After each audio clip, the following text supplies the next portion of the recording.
Senin siang kemarin, puluhan petugas inseminator atau paramedik Kabupaten Lampung Tengah mendatangi kantor Dinas Perkebunan, Peternakan, dan Perikanan atau Disbudakan Lampung Tengah. Kedatangan mereka untuk menyampaikan keluh kesah serta meminta klarifikasi kepada dinas karena banyak petugas inseminator yang tidak lolos pada uji publik pendataan tenaga non-ASN di lingkup Pemkab Lampung Tengah. Mereka juga menyoal adanya 8 petugas yang lolos pada pendataan tersebut.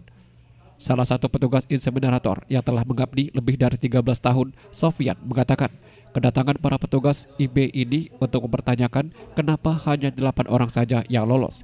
Mereka menduga ada tebang pilih yang dilakukan oleh pihak dinas. Sofian menambahkan pihaknya juga mempertanyakan janji kepala dinas yang dilontarkan pada saat awal pendataan lalu bahwa jika lolos maka lolos semua, namun jika tidak maka tidak semua. Tapi faktanya ada yang lolos dan ada yang tidak. Apalagi lanjut Sofian, alasan pihak dinas 8 petugas yang lolos karena telah memenuhi persyaratan. Namun mereka menilai ada kejanggalan dalam persyaratan tersebut karena 2 dari 8 petugas yang lolos tersebut mengantongi SK Puskeswan, tapi juga punya SK Inseminator. Pihaknya mempertanyakan apakah satu petugas bisa mempunyai 2 SK dari dinas yang sama. Jika bisa, mengapa dirinya bersama rekan-rekannya yang tidak lolos dulu tidak diberikan 2 SK juga, sehingga apabila ada pendataan seperti ini bisa lolos karena telah memenuhi syarat. Selain itu, mereka juga datang ke dinas menduga bahwa 6 dari 8 petugas IB yang lolos tersebut tidak bisa menunjukkan payroll gaji selama 2 tahun terakhir sebagai salah satu syarat lolosnya pendataan, tapi kenapa bisa lolos? Mereka berharap janji kepala dinas waktu awal pendataan bisa benar-benar dilaksanakan. Jika tidak, bisa berimbas pada terganggunya program pemerintah dalam melakukan vaksinasi PMK dan pendataan irtek sapi di Lampung Tengah. Karena paramedik merupakan garda terdepan dalam pelaksanaan program tersebut demi mengentaskan wabah PMK di Indonesia. Yang jelas tujuan kita itu menuntut kabar berita yang pernah beredar tentang P3K. Bahkan kita kan di bulan kemarin sudah diminta data untuk pendataan P3K. Kita minta klarifikasi dari dinas bagaimana kabarnya nasib kita, kok kabupaten lain bisa masuk yang. Sementara itu, Kepala Disbudakan Lampung Tengah Kresna Rajasa mengatakan bahwa 8 petugas yang lolos tersebut, 6 orang adalah honorer K2. Sesuai regulasi harus didahulukan, sedangkan yang 2 lolos lagi karena adalah tenaga honor di kecamatan. Mereka juga mendapat honor dari APBD. Soal dugaan petugas mengantongi 2 SK, Kresna menyatakan tidak ada.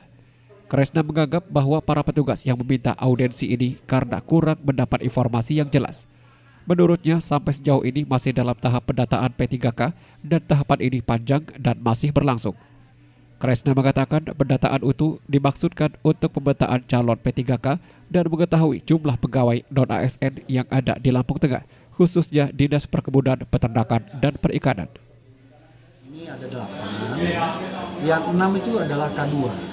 Sesuai dengan regulasi yang ada, memang K2 itu harus didahulukan. Kemudian yang sisa, yang 2 orang, bukan yang sisa, yang 2 orang, itulah tenaga honor di kecamatan kita. Dan mereka memang mendapatkan honor dari APBD. Nah, itulah yang dilakukan, yang sudah kita lakukan pendataan. Mereka dapat honor, tapi bukan honor yang sifatnya khusus honor.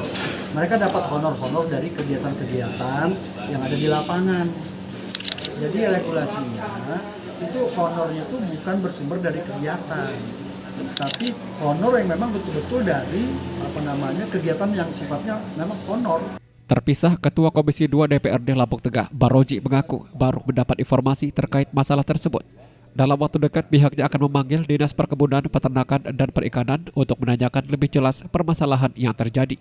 Sebab para petugas IB ini merupakan garda terdepan dalam melaksanakan program-program peternakan seperti pemberian vaksinasi PMK dan pendanaan irtek sapi di Lampung Tengah. Dalam sehari 2 ini nanti kami koordinasikan dengan pihak dinas maupun PKD sendiri untuk bagaimana sebetulnya bisa membantu kawan-kawan yang memang sudah honor beberapa tahun tapi mereka tidak masuk di dalam penerima honor yang bersumber dari anggaran APBD sendiri. Dari Lampung Tengah, Tika Sudarlis melaporkan.